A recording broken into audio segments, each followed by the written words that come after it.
ഒരു വർഷം നീണ്ട രാഷ്ട്രപതി ഭരണത്തിന് വിരാമം കുറിച്ച് മണിപ്പൂരിൽ വീണ്ടും ജനാധിപത്യത്തിന്റെ പ്രാണവായു അല്ലെങ്കിൽ ജനാധിപത്യത്തിന്റെ കാറ്റ് വീശുകയാണ്.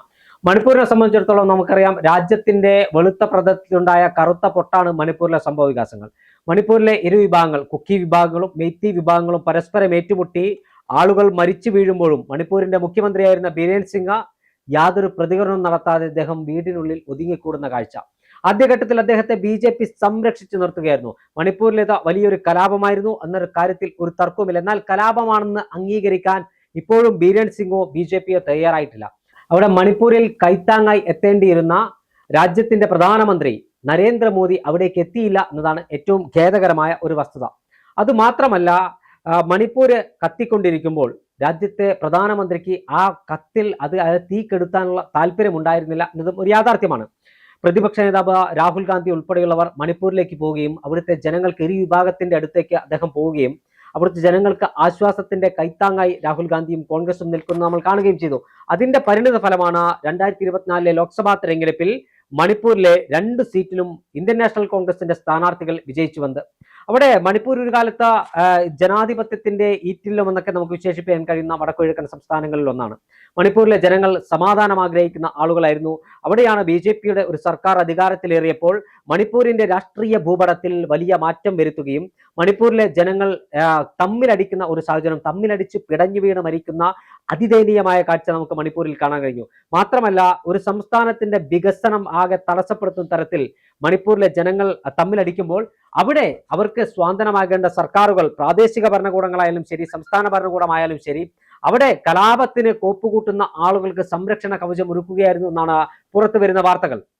അതോടൊപ്പം തന്നെ മണിപ്പൂർ പോലെയുള്ള ഒരു പ്രദേശം, പെട്ടെന്ന് സെൻസിറ്റീവായ ഒരു പ്രദേശത്ത് ഇത്തരത്തിലൊരു പ്രശ്നം നടക്കുമ്പോൾ ഒരു വിഭാഗത്തിനോടൊപ്പമല്ലായിരുന്നു ഭരണാധികാരികൾ നിൽക്കേണ്ടത്. അവർ ഇരു വിഭാഗത്തെയും ചേർത്ത് പിടിച്ചിരുന്നെങ്കിൽ ഒരുപക്ഷെ ഇത്രത്തോളം വലിയൊരു കലാപം മണിപ്പൂരിൽ അരങ്ങേറുമായിരുന്നില്ല എന്ന് തന്നെയാണ് നമുക്ക് മനസ്സിലാക്കാൻ കഴിയുന്നത്. ആദ്യഘട്ടത്തിൽ ബിരേൻ സിംഗ് പറഞ്ഞത്, കലാപത്തിന്റെ ഉത്തരവാദിത്വം ഏറ്റെടുത്ത് താൻ രാജിവെക്കുന്ന പ്രശ്നമില്ല, അത്തരമൊരു ചിന്തയെ വേണ്ട എന്ന് പറഞ്ഞ ബിരേൻ സിംഗിനൊടുവിൽ രാജിവെച്ച് പുറത്തേക്ക് പോകേണ്ടി വന്നു എന്ന് മാത്രമല്ല, ബിരേൻ സിംഗിനോട് രാജി ചോദിച്ചു വാങ്ങാൻ BJP നിർബന്ധിതരായി എന്നതും ചരിത്രമാണ്. ഒടുവിൽ രാഷ്ട്രപതി ഭരണത്തിന് ഉത്തരവിടുകയും ഇപ്പോൾ രാഷ്ട്രപതി ദ്രൗപദി മുർമു ആ രാഷ്ട്രപതി ഭരണം പിൻവലിച്ചുകൊണ്ടുള്ള ഉത്തരവ് പുറത്തിറക്കുകയും ചെയ്ത പശ്ചാത്തലത്തിൽ ജനാധിപത്യത്തിന്റെ കാറ്റ് വീണ്ടും മണിപ്പൂരിന്റെ മണ്ണിൽ ആഞ്ഞു വീശുമെന്നാണ് എല്ലാവരും ശ്രദ്ധയോടുകൂടി കാത്തിരിക്കുന്ന കാര്യം. ഇപ്പോഴും ആ കലാപത്തിന്റെ മുറിവുണങ്ങാത്ത ഒരുപാട് പ്രദേശങ്ങളുണ്ട് മണിപ്പൂരിന്റെ നഗര മേഖലകളിൽ ഇപ്പോഴും മുറിവുണങ്ങാത്ത പ്രദേശങ്ങളുണ്ട്. ഇന്റർനെറ്റ് ഇപ്പോഴും വിച്ഛേദിക്കപ്പെടുന്ന, ഇന്റർനെറ്റ് ശൃംഖല വിച്ഛേദിക്കപ്പെട്ട സ്ഥലമുണ്ട്, വൈദ്യുതി വിച്ഛേദിക്കപ്പെട്ട സ്ഥലമുണ്ട്. രാത്രികാലങ്ങളിൽ ആളുകൾക്ക് പുറത്തിറങ്ങാൻ കഴിയാതെ കർഫ്യൂ പ്രഖ്യാപിച്ച അവിടെ ഇപ്പോഴും പോലീസിന്റെയും അർദ്ധസൈനിക വിഭാഗത്തിന്റെയും കരാഹസ്തത്തിനുള്ളിൽ വിങ്ങി പൊട്ടുന്ന അല്ലെങ്കിൽ വീർപ്പുമുട്ടുന്ന പ്രദേശങ്ങളുണ്ട് മണിപ്പൂരിൽ.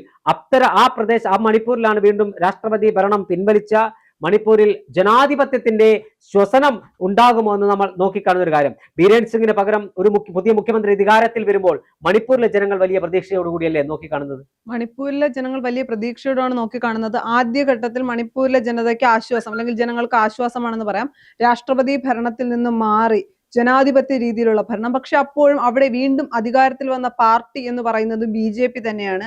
ഖേംചന്ദ് സിംഗ് മുഖ്യമന്ത്രിയായി വരുമ്പോൾ BJP തന്നെയാണ് വീണ്ടും അധികാരത്തിൽ വരുന്നത്. ഈ പറയുന്ന പോലെ മണിപ്പൂരിൽ കലാപം ഉണ്ടാകുമ്പോൾ ഈ സാധാരണക്കാർക്കൊപ്പം അല്ലെങ്കിൽ രണ്ടു കൂട്ടർക്കൊപ്പവും നിൽക്കാതെ വ്യക്തി താല്പര്യം അല്ലെങ്കിൽ പാർട്ടിയുടെ താല്പര്യത്തിനനുസരിച്ച് നിന്ന പാർട്ടി തന്നെ വീണ്ടും അധികാരത്തിൽ വരുമ്പോൾ അവിടെ എത്രത്തോളം ജനാധിപത്യം പുലരും അല്ലെങ്കിൽ ജനാധിപത്യത്തിന്റെ കാറ്റ് അവിടെ വീശുമോ എന്നുള്ളൊരു ചോദ്യം ബാക്കിയാണ്.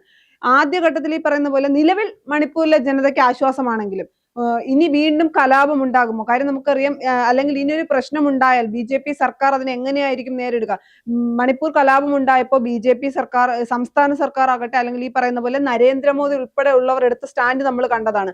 മണിപ്പൂർ കലാപം എന്ന് പറയുന്നത് ഇന്ത്യ മൊത്തം പേടിപ്പിച്ച അല്ലെങ്കിൽ ഇന്ത്യ മൊത്തം നിശ്ചലമാക്കിയ ഒരു കലാപമായിരുന്നു. അപ്പൊ വീണ്ടും ഒരു പ്രശ്നം അല്ലെങ്കിൽ BJP വീണ്ടും അധികാരത്തിൽ ഇരിക്കുമ്പോൾ അല്ലെങ്കിൽ BJP തന്നെ അധികാരത്തിൽ വരുമ്പോൾ ഇനിയും കലാപത്തിനുള്ള സാധ്യത ഉണ്ടാകില്ല എന്നൊരു ചോദ്യം ബാക്കിയാണ്. അപ്പൊ അത്തരത്തിൽ മണിപ്പൂർ ജനതയ്ക്ക് ആശ്വാസത്തിനപ്പുറം വലിയ ആശങ്കകളാണ് നിലവിലുള്ളത്. കാര്യം ഇനിയും കലാപം ഉണ്ടാകുമോ അല്ലെങ്കിൽ ഇനിയിപ്പോ സംസ്ഥാന സർക്കാർ എന്ത് തരത്തിലുള്ള നിലപാടായിരിക്കും എന്ന തരത്തിലുള്ള ആശങ്കകളാണ് നിൽക്കുന്നത്.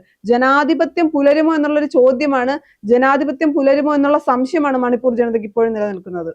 തീർച്ചയായും മണിപ്പൂർ പോലെയുള്ള സംസ്ഥാനത്ത് നമുക്ക് ഇതിൽ മിത്തിൽ പറയുന്നത് പോലെ റോമാ നഗരം കത്തിയെരിഞ്ഞപ്പോൾ വീണ വായിച്ചതുപോലെ മണിപ്പൂർ കത്തി എരിയുമ്പോൾ വീണ വായിച്ചിരുന്ന ബീരേൻ സിംഗിനെയും പ്രധാനമന്ത്രി നരേന്ദ്രമോദിയെയുമാണ് മണിപ്പൂരിലെയും രാജ്യത്തെയും ജനങ്ങൾ കണ്ടതെന്ന് പ്രതിപക്ഷമായ കോൺഗ്രസ് പറഞ്ഞത് ഏറെക്കുറെ ശരിയാണെന്ന് ചില രാഷ്ട്രീയ നിരീക്ഷകന്മാർ അടക്കം പറയുന്നുണ്ട്. കാരണം മണിപ്പൂരിന്റെ നഗര ഗ്രാമ വ്യത്യാസമില്ലാതെയാണ് കലാപം അരങ്ങേറിയത്. അവിടെ നഗര ഗ്രാമ വ്യത്യാസമില്ലാതെ കലാപം അരങ്ങേറിയപ്പോൾ ഒരുപക്ഷെ ആദ്യഘട്ടത്തിൽ മണിപ്പൂർ സർക്കാർ ശ്രമിച്ചിരുന്നെങ്കിൽ, അല്ലെങ്കിൽ മണിപ്പൂർ സർക്കാർ ആത്മാർത്ഥമായി പരിശ്രമിച്ചാൽ ഈ കലാപത്തെ അടിച്ചമർത്താൻ കഴിയുമായിരുന്നു എന്നതൊരു യാഥാർത്ഥ്യമാണ്. എന്നാൽ അതിന് തയ്യാറായില്ല എന്ന് മാത്രമല്ല, ഈ വിഷയം ഇത്രത്തോളം വഷളാക്കിയതും സർക്കാരാണല്ലോ. തീർച്ചയായും അതിന് തയ്യാറായില്ല എന്ന് മാത്രമല്ല, ഈ കലാപകാരികൾക്ക് പലപ്പോഴും പരോക്ഷമായി പിന്തുണയൊരുക്കിയിട്ടുണ്ട് എന്നാണ് കോൺഗ്രസ് പറയുന്നത്. അതുകൊണ്ട് തന്നെ സമാധാനപൂർവ്വമായി ജീവിച്ചിരുന്ന മണിപ്പൂരിന്റെ മലമടക്കുകളിലെ ഭൂമിയുമായി ബന്ധപ്പെട്ട തർക്കമാണ് മണിപ്പൂരിൽ ഇരുവിഭാഗങ്ങൾ ഏറ്റുമുട്ടാൻ കാരണമായതൊക്കെ നമുക്ക് പറയാൻ കഴിയുമെങ്കിലും അവിടെയുള്ള സർക്കാർ സംവിധാനത്തിന്റെ പരാജയമാണ് ആത്യന്തികമായി അത് കലാപത്തിലേക്ക് എത്തിയതെന്ന് 100% നമുക്ക് ഉറപ്പിക്കാൻ കഴിയും. കാരണം ഒരു പ്രദേശത്ത്, അല്ലെങ്കിൽ നമുക്ക് ഉദാഹരണം എടുത്താൽ കേരളം പോലെ ഒരു പ്രദേശത്ത് ഇരുവിഭാഗങ്ങൾ തമ്മിൽ ഒരു സംഘർഷം ഉണ്ടാവുകയാണെങ്കിൽ അവിടെ പ്രതിരോധത്തിന്റെ, അല്ലെങ്കിൽ അവിടെ ഇരുവിഭാഗങ്ങളെയും കോർത്തിണക്കി അവിടെ ഏത് രൂപത്തിലാണോ ആ കലാപം അടിച്ചമർത്താൻ കഴിയുക എന്നത് ആദ്യം തീരുമാനിക്കുന്ന ഇവിടെയുള്ള ഭരണകൂടമാണ്, ഇവിടെയുള്ള പോലീസ് സംവിധാനമാണ്. എന്നാൽ നിർഭാഗ്യകരമെന്ന് പറയട്ടെ, ഭരണകൂടം ആദ്യഘട്ടങ്ങളിലെ മണിപ്പൂരിലെ കലാപങ്ങളെ അടിച്ചമർത്താനല്ല തയ്യാറായത്. മണിപ്പൂരിലെ ഒരു വിഭാഗത്തിന് പിന്തുണ നൽകുന്ന സമീപനമാണ് ഭരണകൂടത്തിന്റെ ഭാഗത്തുനിന്നുണ്ടായതെന്ന് പറയുന്നത് കോൺഗ്രസ് ആണ്, പ്രതിപക്ഷമാണ്. കോൺഗ്രസ് പറഞ്ഞത് ജനങ്ങൾ വിശ്വസിച്ചു എന്നതിന്റെ, ജനങ്ങൾക്കത് ആ ബോധ്യത്തിന്റെ അടിസ്ഥാനത്തിലാണ് 2024 ലോക്സഭാ തെരഞ്ഞെടുപ്പിൽ കോൺഗ്രസിന് അനുകൂലമായി മണിപ്പൂരിലെ ജനങ്ങൾ ചിന്തിച്ചത്. ആ മണിപ്പൂരിലെ ജനങ്ങളുടെ പിന്തുണ കോൺഗ്രസിനോടൊപ്പമാണ്. അവിടെ മണിപ്പൂരിൽ പ്രയാസം അനുഭവിക്കുന്ന കലാപബാധിതരായ ജനങ്ങളെ ഒരു നോക്ക് കാണാനും അവർക്ക് ആശ്വാസമാകാനും രാജ്യത്തിന്റെ പ്രധാനമന്ത്രിയായ നരേന്ദ്രമോദി തയ്യാറാകാതിരുന്നപ്പോഴാണ് അവിടെ ആശ്വാസത്തിന്റെ കൈത്താങ്ങുമായി ഇന്ത്യയുടെ പ്രതിപക്ഷ നേതാവ്, കോൺഗ്രസ് നേതാവ് രാഹുൽ ഗാന്ധി മണിപ്പൂരിന്റെ മണ്ണിലേക്ക് ഓടിയെത്തുന്നത്. അദ്ദേഹം ഒരു വിഭാഗത്തെ മാത്രമല്ല കണ്ടത്, കുക്കി വിഭാഗത്തെയും മെയ്റ്റി വിഭാഗത്തെയും കണ്ട രാഹുൽ ഗാന്ധി അവരുടെ പ്രയാസങ്ങളും പ്രശ്നങ്ങളും ചോദിച്ചറിഞ്ഞ, നിങ്ങൾ ശാന്തരായിരിക്കണം, മണിപ്പൂരിന്റെ പ്രകൃതി ഭംഗിക്ക്, മണിപ്പൂർ എന്ന് പറയുന്ന സംസ്ഥാനത്തിന് ഹാനികരമായ, അല്ലെങ്കിൽ തമ്മിലടിക്കരുത്, ഏകോദര സഹോദരന്മാരെ പോലെ ഇരുവിഭാഗവും ഒരുമിച്ച് പോകണമെന്ന് അവരോട് കണ്ട ഇരുവിഭാഗ നേതാക്കന്മാരോടും ചർച്ച ചെയ്ത, അവരുടെ ദുരിതാശ്വാസ ക്യാമ്പുകളിൽ കഴിയുന്ന, അല്ലെങ്കിൽ അവരെ അധിവസിപ്പിച്ചിട്ടുള്ള, കലാപത്തിൽ വീട് നഷ്ടമായ ആളുകളെ പാർപ്പിച്ചിട്ടുള്ള പ്രദേശങ്ങളിൽ അവിടെ കുട്ടികൾക്കൊപ്പം സംസാരിച്ച്, സ്ത്രീകൾക്കൊപ്പം സംസാരിച്ച് അവരുടെ പ്രയാസങ്ങളും പ്രശ്നങ്ങളും കേട്ട അവർക്ക് തങ്ങളാൽ കഴിയാവുന്ന സഹായം ചെയ്തുകൊണ്ടാണ് രാഹുൽ ഗാന്ധി അവിടെ നിന്ന് മടങ്ങിയത്. അത്തരത്തിൽ ഇപ്പോൾ ബീരേൻ സിംഗിന് പകരം ഒരു പുതിയ മുഖ്യമന്ത്രി അധികാരത്തിൽ വരുമ്പോൾ ആ മുഖ്യമന്ത്രിക്ക് അകത്ത് വലിയ പ്രതീക്ഷയുണ്ട്. ആ വലിയ പ്രതീക്ഷയോടുകൂടിയാണ് പുതിയ മുഖ്യമന്ത്രിയുടെ സ്ഥാനാരോഹണം മണിപ്പൂരിലെ ജനങ്ങൾ നോക്കിക്കാണുന്നത്. ഇതൊരു കേവലം മണിപ്പൂരിലെ ജനങ്ങളുടെ മാത്രം പ്രശ്നമല്ല, രാജ്യത്തെ മൊത്തം ജനങ്ങളുടെ പ്രശ്നമാണ്. ഇന്ത്യ എന്ന് പറയുന്ന ലോകരാജ്യങ്ങൾക്ക് മുമ്പിൽ വൈവിധ്യങ്ങളുടെ, വൈജാത്യങ്ങളുടെ അടയാളപ്പെടുത്തലുമായി ജ്വലിച്ചു നിൽക്കുന്ന രാജ്യത്തിനകത്ത് ഇരു വിഭാഗങ്ങൾ തമ്മിൽ സംസ്ഥാനത്ത് സംഘർഷമുണ്ടെന്ന് പറയുമ്പോൾ അത് രാജ്യത്തിന്റെ മൊത്തം പ്രശ്നമാണ്. രാജ്യത്തിന്റെ ജനങ്ങൾ ഒറ്റക്കെട്ടായി ഒരേ സ്വരത്തിൽ പറയുന്നത് മണിപ്പൂരിൽ സമാധാനം വേണം. മണിപ്പൂരിൽ ഏതെങ്കിലും തരത്തിൽ അശാന്തി പടരുകയാണെങ്കിൽ അത് രാജ്യത്തിന്റെ അശാന്തിയാണ്. അത്തരത്തിൽ അശാന്തി പടർത്താൻ ശ്രമിക്കുന്ന ആളുകളുണ്ടെങ്കിൽ അവരെ നിയന്ത്രിക്കാൻ സർക്കാർ തയ്യാറാകണം. ഇനിയെങ്കിലും അത്തരത്തിൽ ഒരു ചെറിയ പ്രശ്നങ്ങൾ ഉണ്ടെങ്കിൽ ആ പ്രശ്നങ്ങൾ പരിഹരിക്കാനും അവരെ ചേർത്ത് നിർത്താനും സർക്കാർ തയ്യാറാകണമെന്നുമാണ് പുതിയ അധികാരത്തിലിരുന്ന സർക്കാരിനോട് ജനങ്ങൾക്ക് പറയാനുള്ളത്.